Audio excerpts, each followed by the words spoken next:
Here's a truth that quietly shapes almost every modern computer.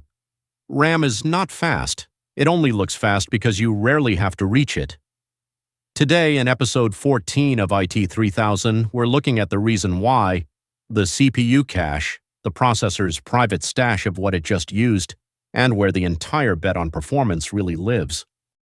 So what actually is a cache? It's a small, very fast memory built directly into the processor itself, holding copies of data the CPU just touched, along with the data sitting right next to it.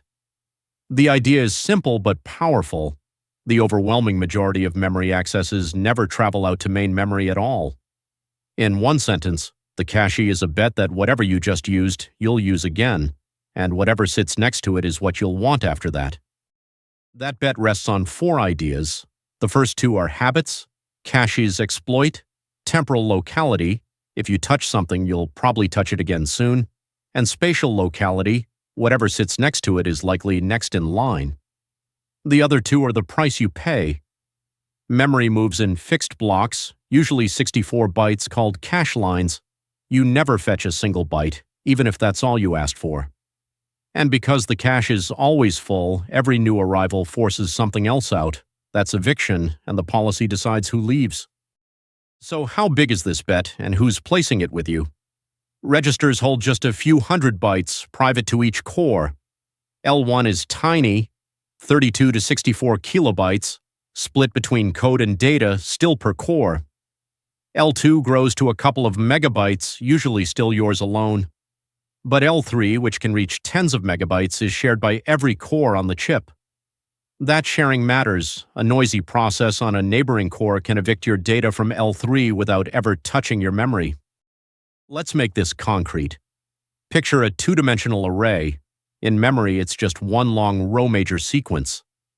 Loop A walks along the rows, so every 64-byte line the CPU fetches hands you 16 useful integers before it needs another. Loop B walks down the columns instead.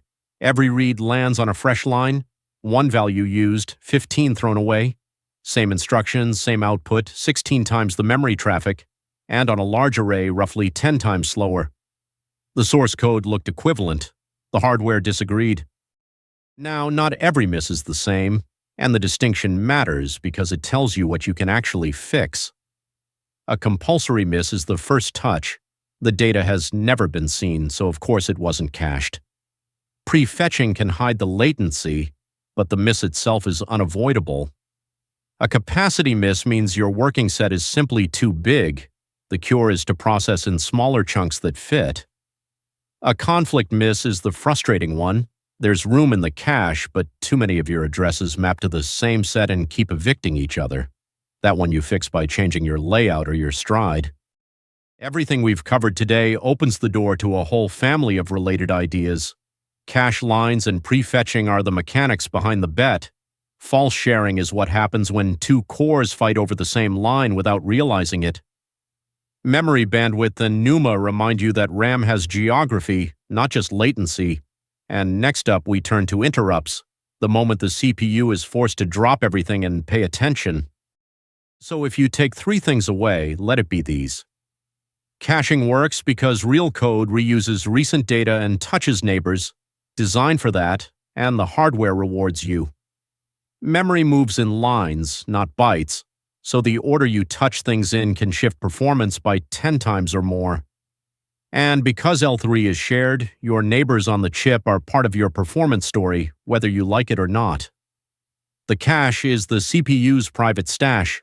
Treat it that way, and it will treat your code well.